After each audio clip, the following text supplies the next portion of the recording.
Got another question on the condensation polymers topic. So we're up to number 3 now. As always, the link to the questions in the description of the video if you want to try it first.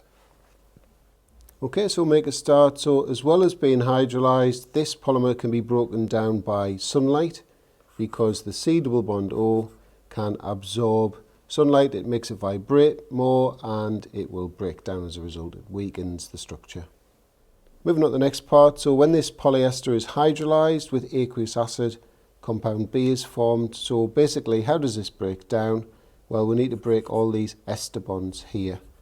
So all these bonds will break, and obviously they're going to generate the same product because the repeat unit's just happening each time. The single bonded O becomes a hydroxyl group, so an OH group, and the C double bonded O becomes a carboxyl group, a COOH group. So that will be the structure of the product. Part B moves away from polymerization just for a bit, so we've got to suggest how we can make this diamine from this dihalogenolalkane. So that's done by reacting the haloalkane with ammonia, but it must be in ethanol. You'll notice I've drawn 2 lone pairs, one on each nitrogen, to help me explain this one. Explain how an amine can act as a base.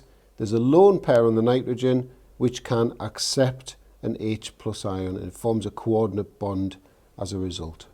And for the formula of the salt, you can see I've highlighted the word excess, even though it's already in bold. So if you react this diamine with an excess of dilute HCl, the nitrogen will accept the H plus, and then the chloride ion would sort of bond ionically with an NH3 plus group, which you would effectively have at each end. So you could represent it like that, or like that, showing the charges. Next part, we've got to draw the repeat unit of nylon 4,6. So I've got the monomers here to start with, just to explain what happens. So we need to join these together by removing a water molecule. So we're going to take the OH group from the carboxyl group and a hydrogen from the amino group.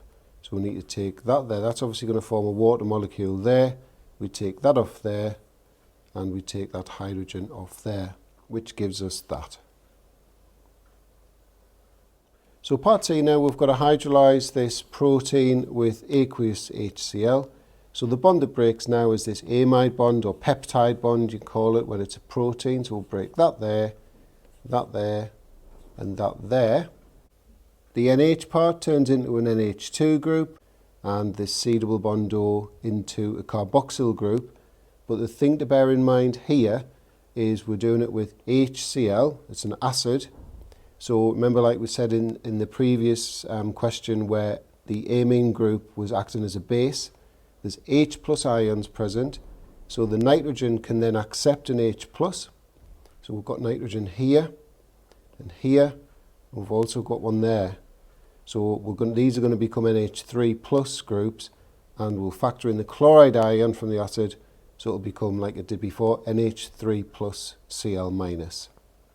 So there's the answer there. And just remember, when you're hydrolyzing polymers, always ask yourself, is there anywhere else on the polymer that could, in this case, accept an H plus ion from an acid?